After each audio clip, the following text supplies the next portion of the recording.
Welcome everybody to Liberal Arts Lunch Talk. We are so glad to have you. I'm excited, as always, to talk about our topic today, focused on non-Western art education. But as always, I want to make sure that we acknowledge that Dr. Keefe and I are white academics. So we are coming at this conversation from of course, our own disciplines in history and art history, but also from our own perspectives as being trained in the Western education system and as white academics ourselves. Today's topic is Rethink Your Education, Teaching Art Across Global History, and we are blessed to have our colleague, Professor Jaime Carrero, with us to talk about the history of art foundations. Not only do we acknowledge our European, American, white perspective and our bias, but there are also potentially problematic images and themes in this presentation. So let's get started. I want to set us up first in this conversation before we hand it over to Professor Carrero in talking about what is West versus non-Western. That's the title of this presentation, non-Western, but what does that really mean? So when we're talking about West or Western, we're really talking about of European descent, primarily white of European descent. And when we're talking about Western art or visual culture, aesthetics are primary to social or religious functions of white European descent. The definition and value of art and artist are also very particular to a Western perspective.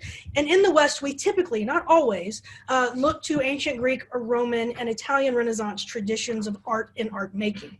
However, when we're talking about the non-Western, we are talking about non-white European, of non-white European descent. And so there are varied definitions of art and artist, if any, right? Because we are talking about a vast amount of cultures and peoples across time and across cultures. So definitions, of course, vary. Their visual culture is primarily functional, not always, of course. We don't want to make generalizations, but typically it's functional. And they tend to look to their own heritage in terms of their art making pedagogy and how they teach aesthetics and how they teach ways of making.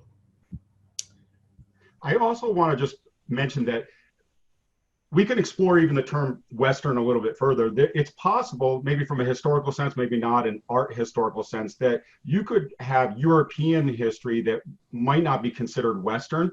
For example, pre-Christian, pre-Roman Celtic societies. They're European, but I'm not sure that from a historical sense we would call that necessarily Western. North Africa too, for example, we know that Egypt is in North Africa, but typically Egypt, Dr. Black, correct me if I'm wrong, is considered part of Western art history. Absolutely. For many centuries, art historians have considered the Egyptian civilization and their visual culture part of the Western heritage that goes right along with Greek and Roman. However, as you pointed out, Egypt sits quite firmly and always has on the African continent, but we don't consider other African cultures or cultures of Africa as Western. So these distinctions between Western and non-Western are muddy, they're cloudy.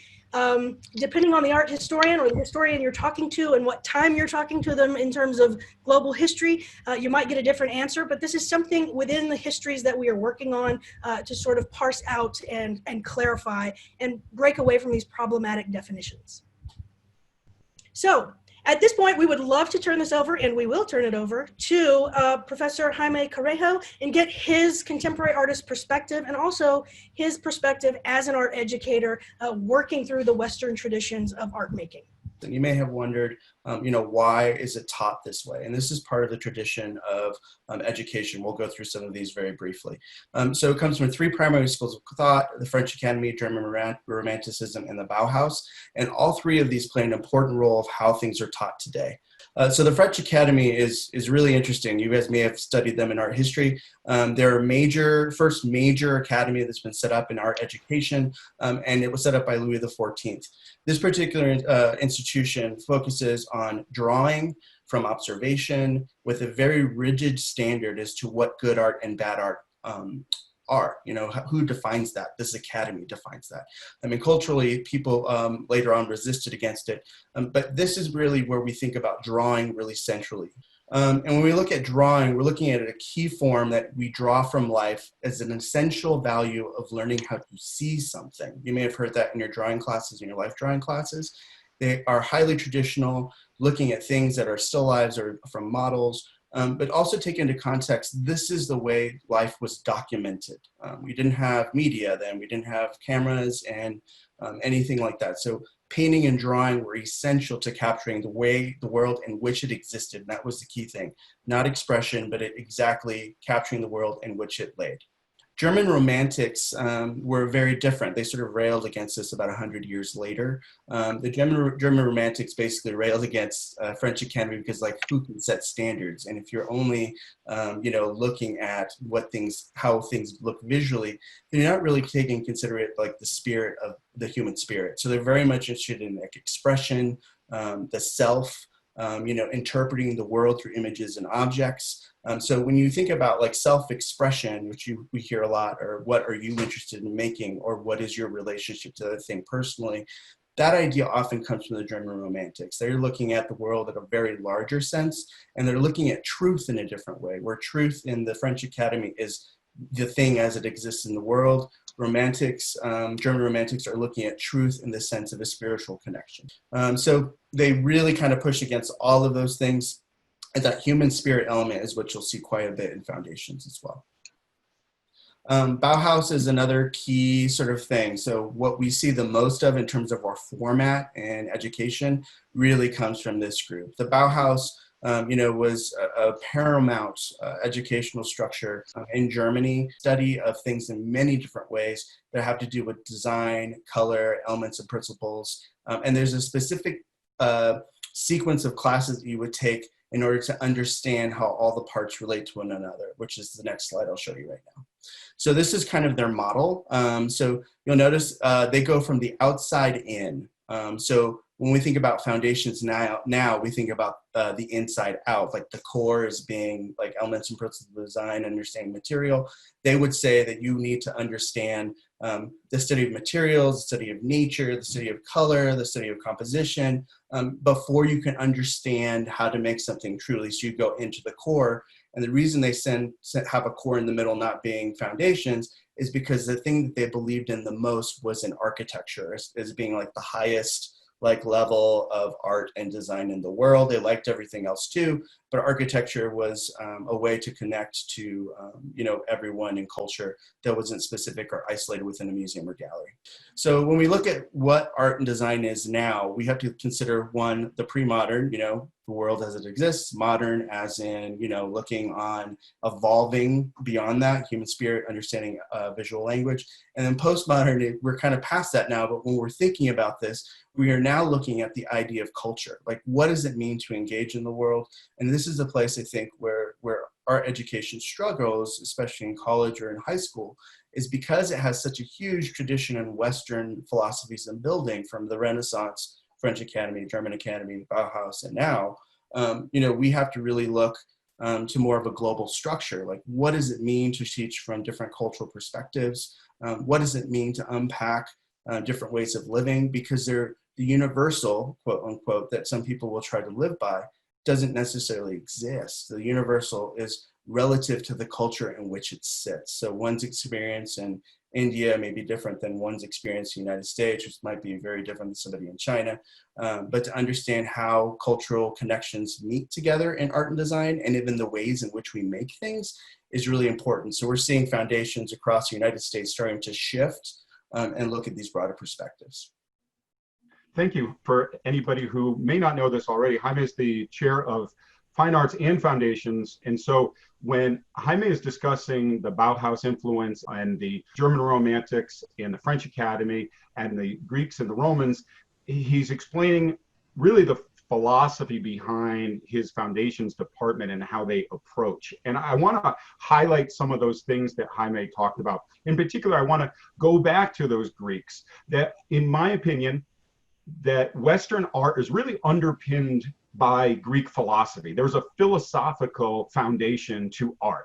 And in Greek philosophy, truth, goodness, and beauty are really all the same thing. And that's really important, particularly what Jaime said about the French Academy. So for Plato, and you've heard about form and function, can be a little bit, but basically there's this tension between what is real, this idea that's real, it's universal, and then this form which is created. And that form might be a human being, and it could be an animal or plant, but that there's something universal about a human being, and then there's the physical human being. And this is really important because to Plato, art is then an imitation. It's really a third wheel, that it's an imitation of the thing, and the thing is a representation of this pure idea. So this Platonic and Aristotelian background, this idea from Aristotle, the principle of non-contradiction, that something cannot be not representational, if you will. And that plays out later in terms of the correspondence of truth, right, from Aquinas, that there's this connection in Western culture because of the Greeks and the Romans, that art has to be representational. Art is an imitation. It's a lesser than activity. It's almost like original sin from a Christian perspective, that it's the supposition that you're trying to be like God. If there's a universal truth that is the idea, and then there's what's been created by God, the thing, then to just create art has to be beautiful, because beauty, truth, and goodness are all the same thing. So if art is not beautiful, that's where we kind of get this supposition in Western art that it's bad, or devaluing of art, or it's ugly art. Y'all buckle up. Here it comes. You're going to love this. So Aristotle, yes. Plato, yes. But where does this sort of cross-cultural subconscious that we have in the West about art needing to be representational come from? Well, there's this story in ancient Greece about Zeusius and this other artist that he competes with. And so Zeusius is known in his day as the painter, right? And he was an actual historical figure. And so there was this contest between Zeusius and Perhasius, and so Zeusius, he goes first. He paints this beautiful canvas, and you see it here depicted in this engraving on the right, and he paints these grapes. And y'all, these grapes, these are the juiciest grapes you could ever hope to see. There's little drops of dew on them. They look so good. You can't stand it. You want to eat it, but you can't. You can't. They look so naturalistic that you can see here in this engraving that birds start to fly down and start to peck at the grapes that Zeusius has painted, and the crowd goes wild. They can't believe someone is so talented at this art thing, right, which in Greece they viewed as a sort of technical skill. His technical skill is beyond. They can't even. He's like, yeah, I'm Zeusius, what? But then the other artist, Perhasius, comes along and says, oh, well, check out my painting, you guys. Zeusius, you come on over here first. So Zeusius comes on over here, and he starts to pull back the drapes in front of the painting, only to realize Perhasius has fooled everyone, and the drapes are just a painted illusion as well. And so thus this story of Zeusius and this competition of the grapes and the drapes continued on down throughout these Greek and Roman traditions that we admire so much in the art world of the West, that we continue to emphasize naturalism and representation and mimesis in our art. Thus, as Dr. Keefe said, starting to devalue throughout centuries non-representational, non-Western art as well, because it is not, the focus of much non-Western art is not representational. In fact, this is what I was getting towards, that according to Plato, art is at best just a form of entertainment, and at worst, dangerous delusion. Yes. So let's move through the Italian Renaissance, because we can't skip from the Greeks to the French Academy without acknowledging the importance of the Italian Renaissance on this Western perspective that ultimately devalues, in a sense, non-Western art that we'll talk about today. So, you know, we have the apprentice and guild system in the Italian Renaissance, and this is coming from ancient Greek traditions as well. They focused very much on technical aspects. Their general education was not emphasized, so reading, math non-related to measuring for art was not emphasized. Things like that you have to take now in the liberal arts courses were not emphasized. It was art making, right? And they were taught to copy their master in stages in concepts of design. And then when they mastered that, they would move on to concepts of color. So you can start to see where the visual elements and principles of design are starting to be more emphasized in Western tradition. And two key points, and this is just pet peeve of an art historian. Just because the quote-unquote master, say Leonardo or Verrocchio, just because they signed a painting doesn't mean they actually completed that painting. And so this is where this misunderstanding that drives art historians crazy comes from about the use of the word masterpiece. So you're all in art school. Most of you are in art school that are joining us today. You have a sophomore portfolio, you have a junior portfolio, senior portfolio.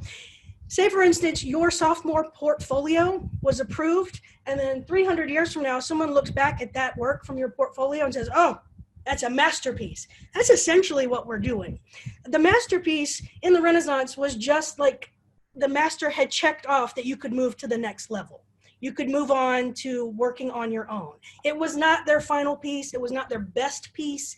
So somehow over the centuries in the West, we have related masterpiece with the ultimate work of art. And it really isn't. It's just like another piece in your sophomore portfolio. So to the Academy, which Professor Correjo did a fantastic job, of course, discussing. What I want to emphasize here in terms of the French Academy and the English Academy, no women were allowed until the 19th century, right? Very strict rules on who could be a part of art school, who could look at art, who could purchase art. We're still looking at the classics, the Greeks, the Romans. We're depicting biblical and historical figures, but we're doing it with a sense of naturalism, right? Because this is what sells. People are still thinking about Zeusius and those grapes and those drapes. So we want to see ourselves depicted. We want that naturalism. And so the emphasis was on technical skill, naturalism. Don't you dare come up to the Academy with some abstract stuff. It's not going to work. You won't pass. You'll be kicked right out. And you certainly won't sell. And you certainly won't be shown in the salon. So moving on to the Bauhaus. We'll run quickly through this because, again, Professor Correjo did a great job. What we want to emphasize here in moving to the non-Western that we're going to discuss today is this idea of teaching the fundamentals of art and design through theories of these visual elements and principles of design. And as Professor Correjo pointed out, these were of utmost importance, right? These were the foundational skills to be able to look at the elements and principles and apply that knowledge to your work, ultimately to create wonderful works of architecture. And I would be remiss and irresponsible and not a very good art historian if I didn't remind everybody, those of you that have joined us before, of the image on the left that I just can't even with, y'all. It shows this fantastic lineage that you at RMCAD have in this whole trajectory of art history. It is a photograph from 1946 at Black Mountain College, with Walter Gropius, the founder of the Bauhaus, Jacob Lawrence, a key figure of the Harlem Renaissance we talked about for the last 2 weeks, his wife, Gwendolyn Knight, also of the Harlem Renaissance we talked about, and Annie and Joseph Albers of the Bauhaus as well. They taught there. Then they all went to Black Mountain College in 1946 after World War II. And the image on the right, we see Joseph Albers of the Bauhaus with another Black Mountain College Bauhaus instructor, Buckminster Fuller. And Tom, Dr. Keefe, if you could remind us, why is Buckminster Fuller and the Bauhaus and Black Mountain College genealogically related to RMCAD? So it's part of our story that Buckminster, he was one of the people who inspired the work of Clark Richard, a longtime professor at RMCAD, professor emeritus, in fact. And here's a picture of Drop City and down in southern Colorado in 1966. Clark Richard was part of this project, this genealogy, as you put it, Dr. Black. And Clark Richard, who then taught Bruce Price, and Bruce Price and his students are the ones that developed the famous RMCAD dome. So what you have is Bauhaus to Black Mountain College to Drop City to RMCAD. And when we look at RMCAD in the foundations department, as Professor Correjo said, that this foundations department is really fundamentally predicated on the Bauhaus movement. That when we look at the foundations courses, these principles of elements and design, color, drawing, as Professor Correjo said, drawing is key and fundamental. 3D and fourth dimensional art. Professor Black, do you want to just mention about the colors?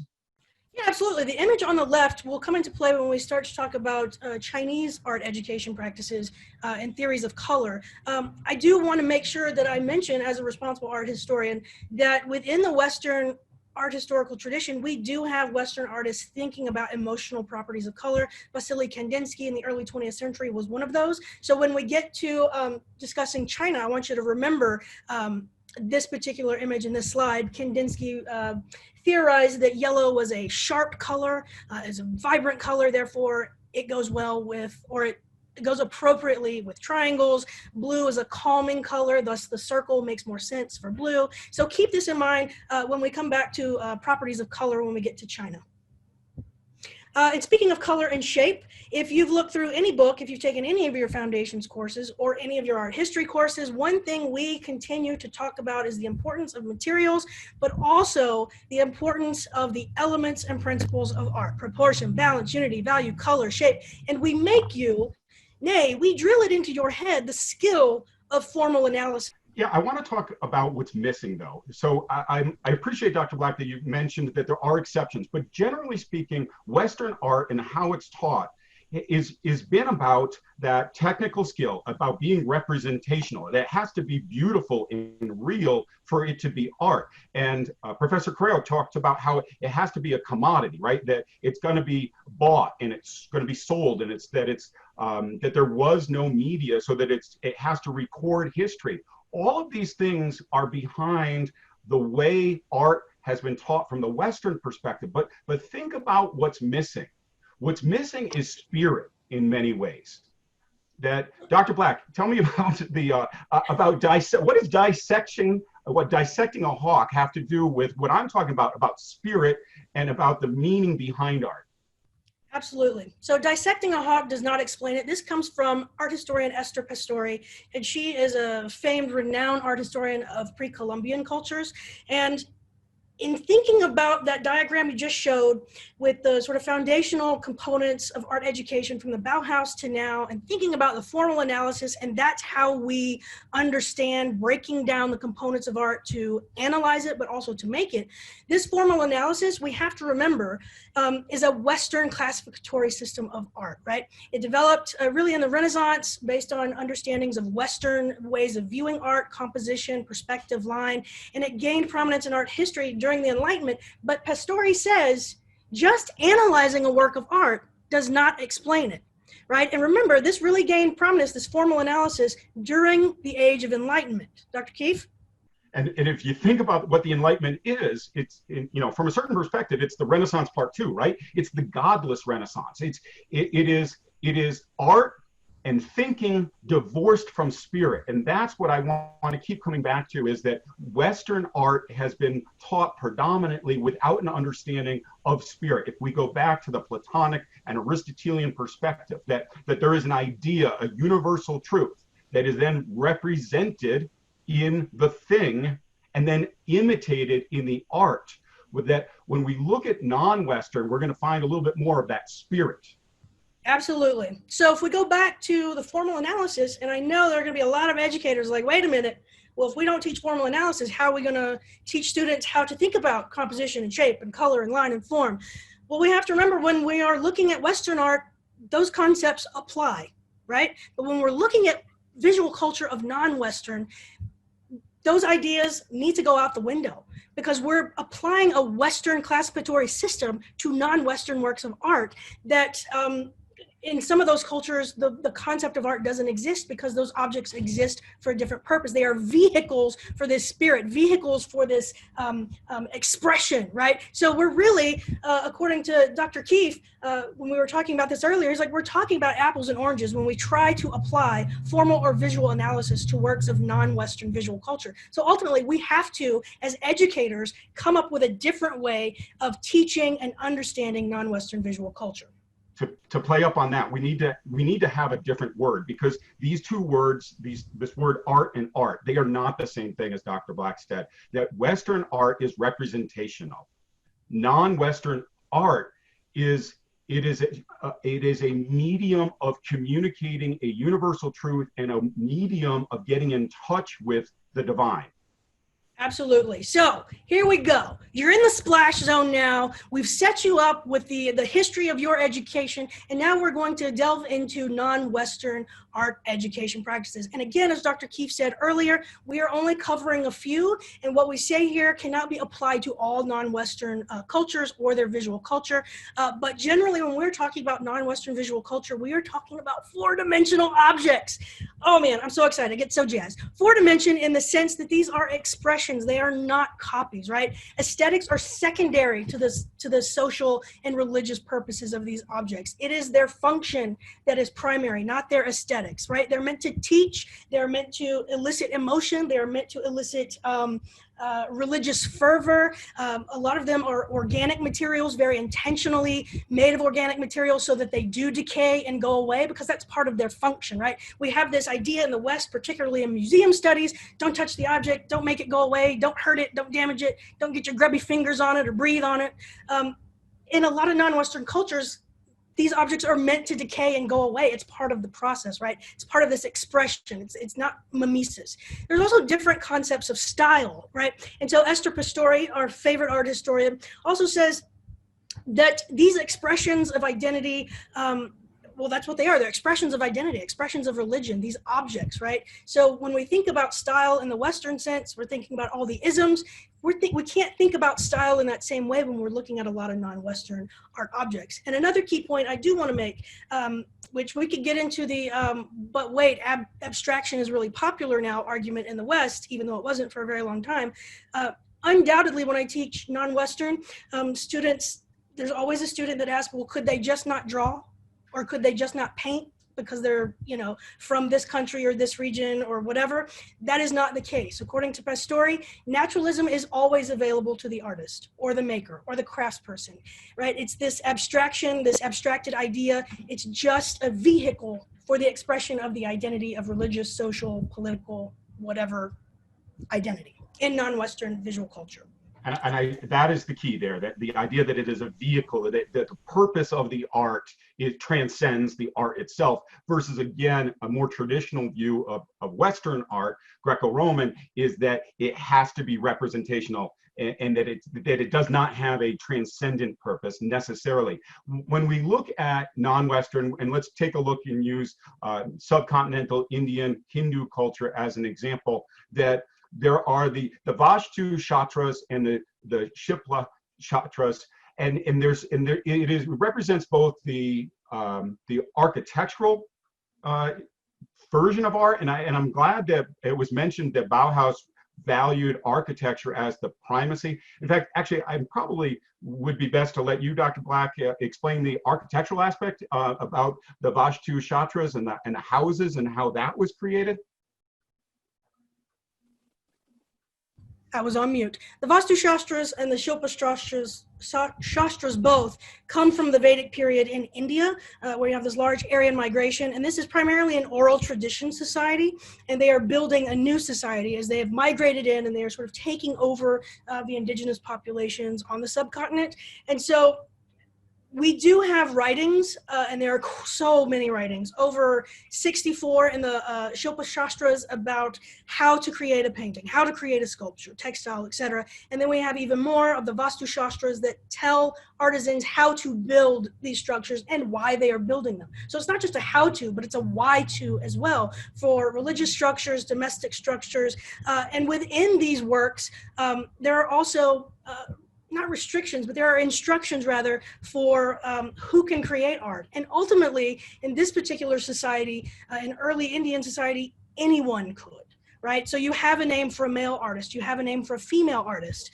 You also have the apprentice and guild system, somewhat similar to what we saw in the Italian Renaissance. However, as we will see in many non-Western cultures, there is a code of conduct and a intense focus on the character of the artist in how they are to produce any work of art. And in speaking of that, there are also within the Shilpa and VASTU-SHASTRAS rituals that are described that an artist or craftsperson must participate in before they can create the work, that acknowledges the materials, that acknowledges the process, and acknowledges why they are creating these works of art. That is part of their education. That is part of the curriculum, if you will, within these particular books. And I would like Dr. Keefe to explain why I would include an image of the seated Ganesha in this particular slide.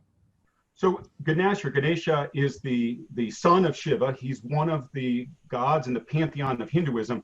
And as the story goes, he lost his head, and his father Shiva who was the one who cut off his head, felt guilty, wanted to bring him back to life, and plopped the elephant head on top of him.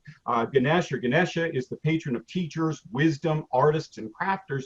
But I want to play off of what Dr. Black just said about the ritualistic preparation before you create art, and then the transcendent purpose of the art. That Ganesha is in that sculpture that you see there in the picture, that it is a panentheistic view of the universe. It really is parallels, if you think about what you've learned in art history about the iconoclast movement and the tension between the Western Roman Empire and the Byzantine Empire about what is an icon. You know, this debate about whether there is a transcendent purpose in an icon, maybe from a Byzantine perspective, but from a Western Roman perspective, it's almost a form of idolatry. That when Europeans came into contact with the Hindus and the Indian subcontinental culture, they saw this as idolatry, and it's not understanding that transcendent part of what it is to create art in non-Western society. As Dr. Black said, that it was open to everyone, male or female, and in particular in the subcontinent, it was regardless of family's status. Think of the caste system. So I just think there's an interesting parallel here between this Hindu approach to art and the founder of the Rocky Mountain College of Art and Design, Philip J. Steele, and his idea that art should be accessible to anybody, and that if anybody wants to be an artist, he can help them to improve as an artist. Absolutely. And when you have art made for everyone and by everyone, there needs to be some sort of curriculum that tells you how to make these objects. And so if we really quickly look at these two particular works, what I find fascinating when teaching non-Western art is when we get to the chapter on subcontinent of India, discovering that there is a difference in how art is taught to send a very clear message about the identity or the subject matter of the sculpture. And so if we look at the sculpture on the left, this is a standing Buddha figure, whereas the sculpture on the right is a Bodhisattva figure, a very different type of figure in the Buddhist philosophy. But if we go to the next slide, we will see that for sort of the how-to of depicting the Buddha figure, there are minimum 32 things you must include that would tell everybody in the region that you are looking at a sculpture of Buddha versus a sculpture of a Bodhisattva figure. And again, these are only 32. There are many more. These are called the lakshanas. And so you can see he's got to have 40 teeth. He's got to have soft hand and foot skins, right? How do you show that in a sculpture? Well, it was intense training for these artisans to be able to depict all of these lakshanas plus some other lakshanas as Buddhism traveled across the globe. When you look at this picture with the famous, the long hanging earlobes, in particular, for example, that means that's a lakshana for the fact that the Buddha was born wealthy and was weighed down by wealth. And I guess the point that I want to play up here is that non-Western artists and their audience understand that art is not representational, that there are no depictions of the Siddhartha Gautama, the original Buddha. There are no known actual photographs, certainly not photographs, representations of Jesus of Nazareth or the Prophet Muhammad. And in Islam, they honor that fact by having a prohibition against depicting the Prophet Muhammad. But I'm not sure in Western art that it is as to the forefront of the consciousness of Westerners to understand that the representation of Jesus of Nazareth, Madonna and Child and so forth is not representational. Absolutely. So if we think about this concept of representational versus the spirit we keep talking about, we turn absolutely, first and foremost, to Tsihi's 6 canons of painting from ancient China, right? So we're in the 5th century, and this was an artist who was not well known in his day until many centuries later when scholars were looking at his canons that he had written down, and we think that he was looking at an earlier artist's works, Gu Kaizi's, and what he emphasizes, Tsihi, what he emphasizes in his 6 canons, Tom, if you could go to the next slide, please. is this idea of the chi, right? This first of his 6 canons. And the chi has been translated as the breath, the essence, the rhythm, or the character of the work, right? And your chi in your painting should be in harmony with nature. And again, as we talked about with the SHILPA-SHASTRAS, the energy, the essence, the rhythm of your painting has to be connected to your character as an artist, right? And this is what we call the bone method. So it's not just about your brush stroke and your line work with your brush. No, that's important too, but what's really important in your brushstroke is that your character as an artist comes through, this chi, this energy, right? And if you look at the rest of this list, there's some similarities to the formal elements, principles of design, right? You want to use colors that make sense. Your composition needs to make sense. You can't just have a horse flying in the air if it doesn't make sense for the composition.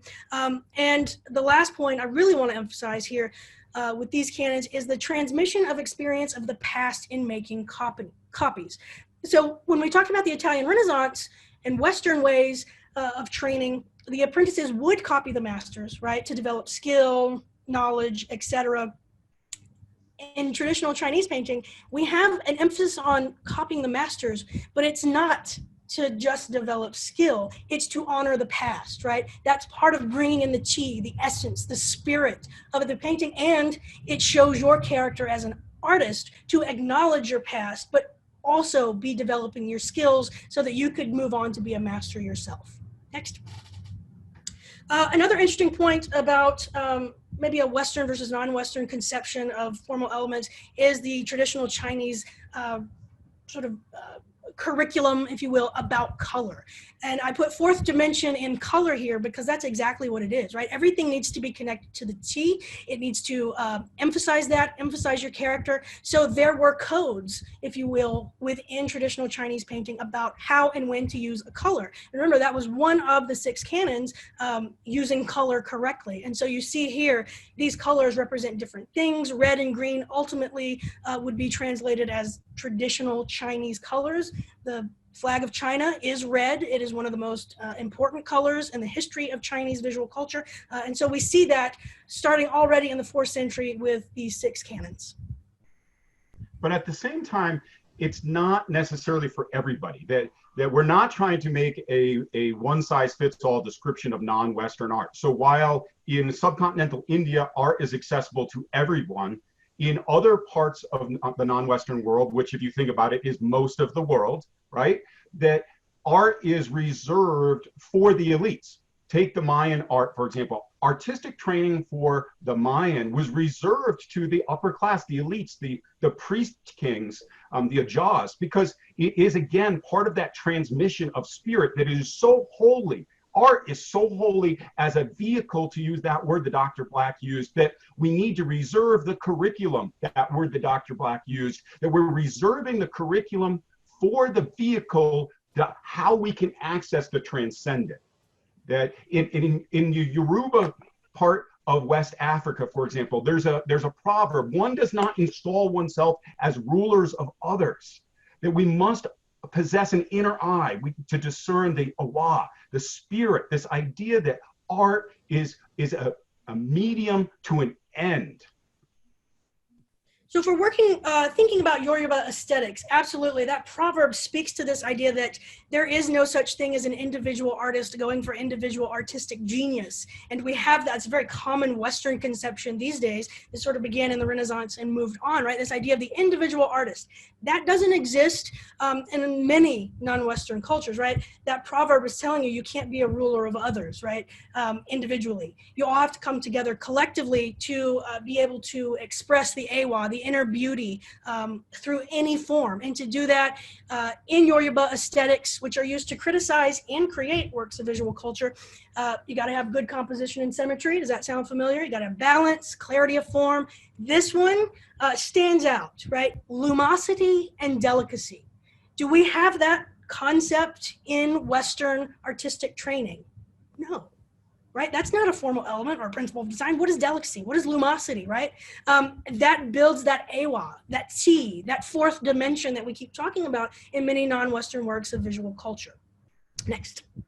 So, as Dr. Keefe talked about with representations of the divine across cultures, we don't see the divine often represented in Yoruba aesthetics. However, the dominant amount of their visual culture needs to emphasize the characteristics of the divine. We do see some lesser deities, but everything they make needs to express, again, it needs to be a vehicle for this expression of the Awa, the creator, the energy, the breath, the essence, right? And there's a whole, as you saw in the last two slides, list of sort of key points in the curriculum you as a maker in Yoruba culture have to hit in order to be able to make these works.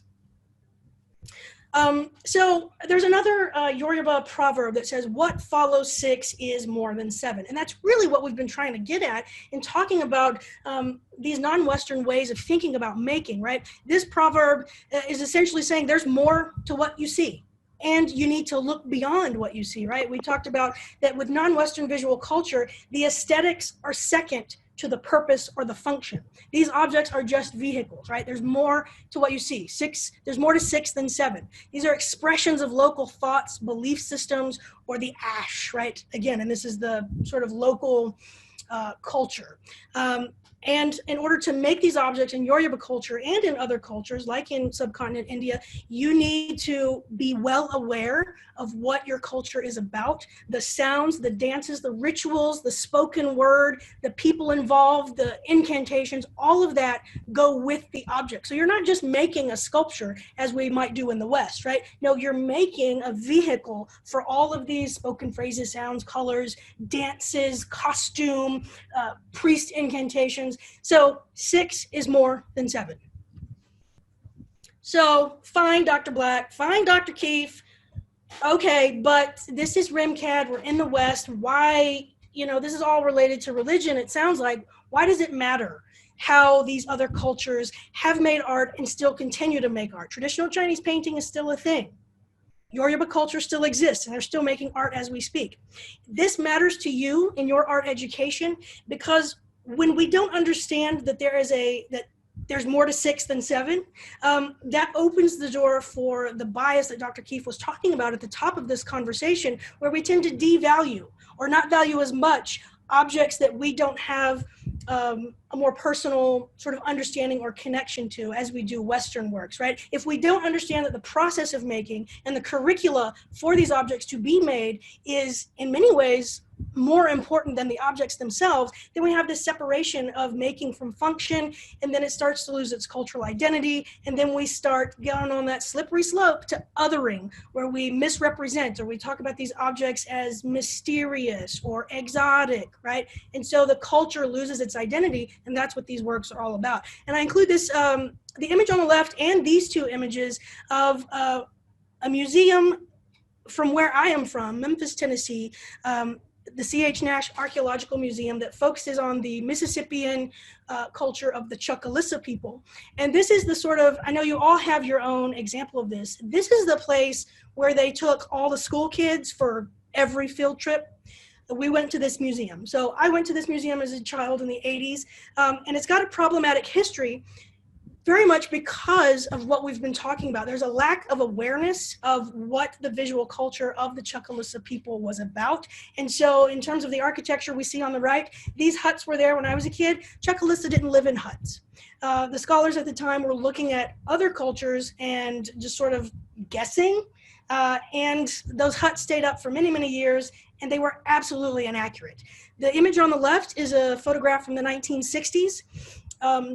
Again, we didn't know much about the Chucalissa culture at the time, and so you can see those are actual human bones on display, full, no protection, no nothing, and the visitors in the back looking at dead bodies of these quote-unquote non-Western individuals. This is that slippery slope we're talking about. When you rip visual culture from its context and don't have a full understanding of the value of the educational component and the making process, it's easier to sort of misunderstand, mislabel, then we start to other, and then we just flat out misrepresent things.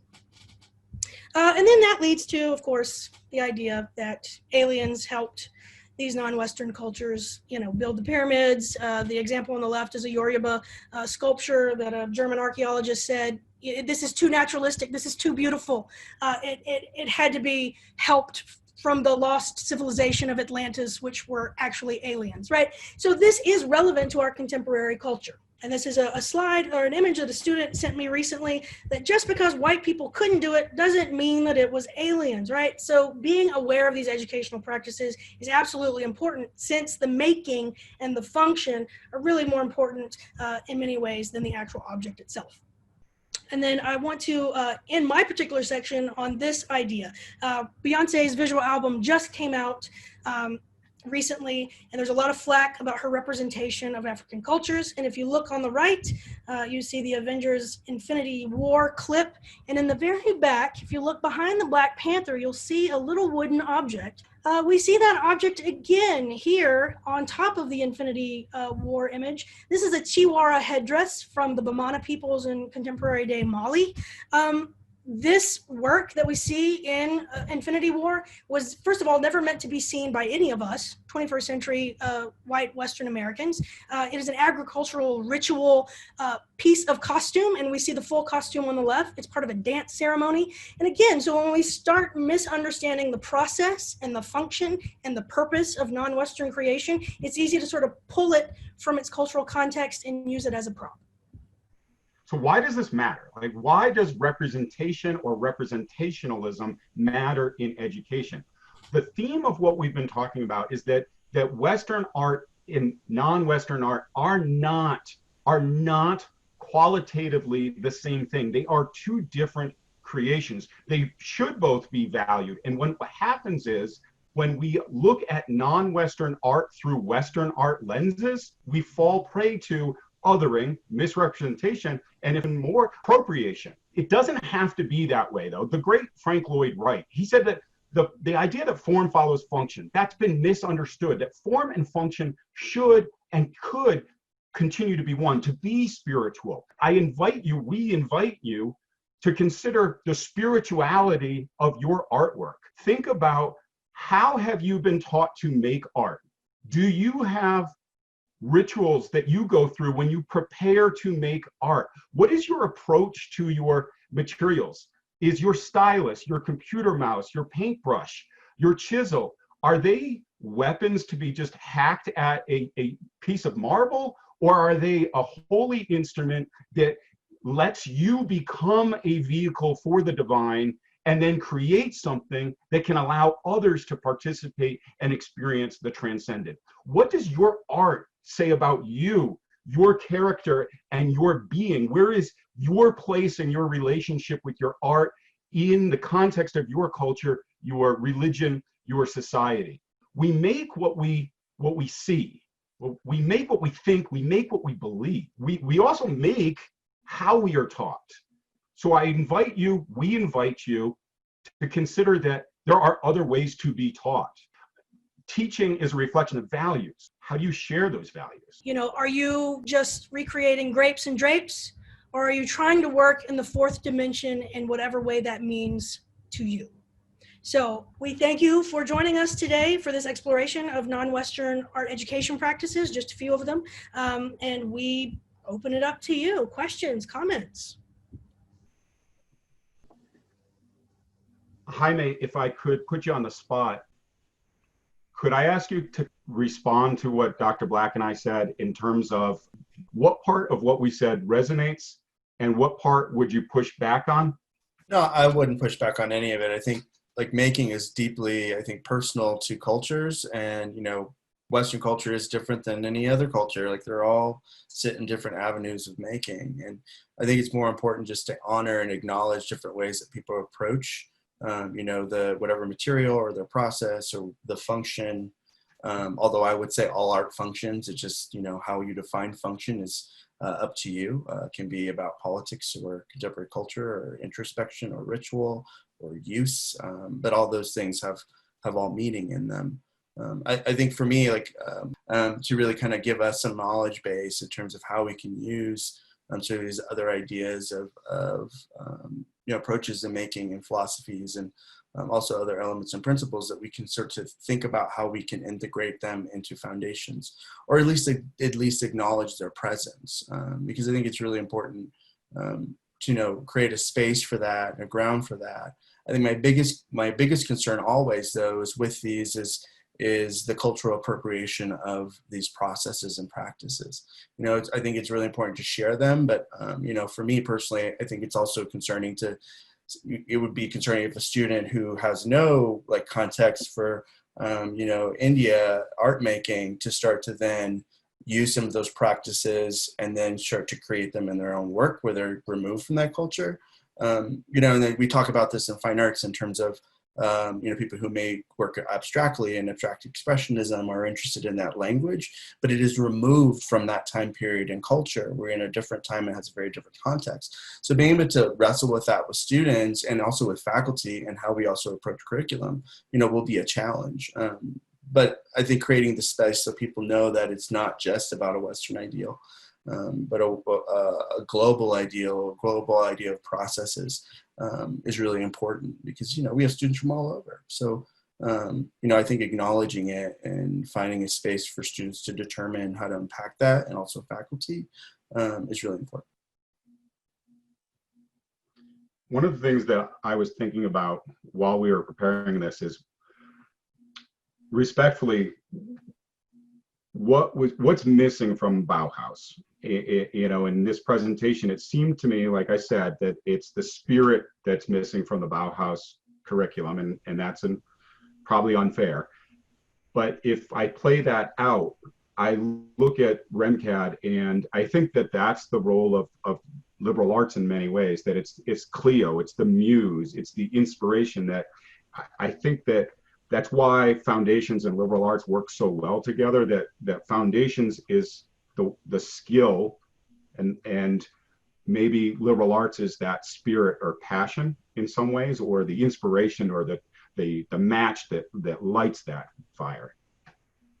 Yeah, I think the skill thing is definitely something we talk about quite a bit as a department when we have our summits. And the conversation of de-skilling comes up quite a bit. What does that mean to, break the notion of the need for skills to look at things that are more broader? But then at the same time, people need to make things. They want to make things. How they communicate things is very important. And being able to have that skill set is important to be able to make them. But I think in terms of the Bauhaus, one of the things that I found really frustrating is just in their models, the tabula rasa period. People have bad habits. In some ways, I find that it's like a whitewashing or a removal of one's culture or their history or their past. And I think about that with dragons, students who love to draw dragons. Okay, but how do you make a better dragon rather than don't make those? So to think about them in a broader construct, I think is important.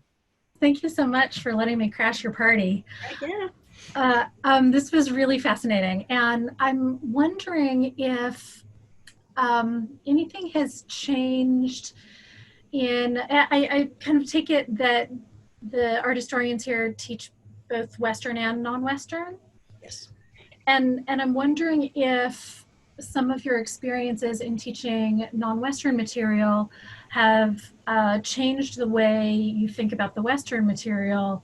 And I'm thinking about this very secular view of art history that you've outlined that is in place, right?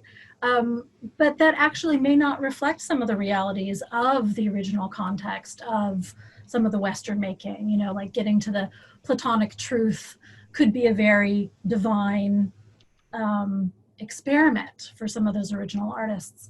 So I'm just curious if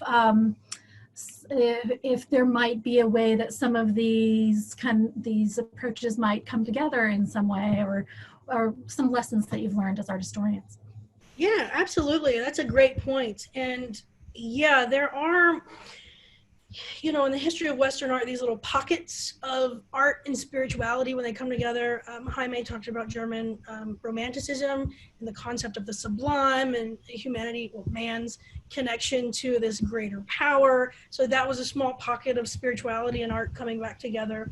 And really pre-Renaissance, it was primarily, even though it was a lot of commissions, it was primarily, the patron wanting to express their spirituality and their fervor and their status, of course. But it wasn't until post-Renaissance, as we get more and more towards the Enlightenment, that this idea of the individual artist and their name and their status start to really develop. They've existed, but it starts to build, and then you start to see individual artists signing their works and sort of marketing themselves, as Albrecht Dürer did in the 15th century. But within those, yes, there are small pockets here and there. When we get to the 19th century with symbolism, let go of the logic, go back to the spiritual. And then with abstract expressionism in the 50s, this idea of the Dionysian versus the Apollinarian, and color and the emotive quality and psychological components of color. The spiritual has always been there within Western art, caveat, asterisk, but the dominant practice of teaching has been from this Renaissance academy tradition of elements, principles, technical skill. Yeah, thank you. From a non-art historian, but a historian's perspective is that, and Gail, thank you for the point about there is a spirituality to the Platonic and the Aristotelian, but I think that what I maybe didn't explain well is what I was trying to say is that their view of spirituality in their art and their understanding of beauty, truth, and art is exclusive of other people's interpretation, that they were very much saying that dogmatically this is what it is versus this is our way. And I think that's an important distinction. And I think there's also a parallel in this Western, non-Western conversation in terms of the Abrahamic religions and the Dharmic religions. I mean, the parallel is the sense of self itself, that Western religions believe in an individual soul that exists before and exists after.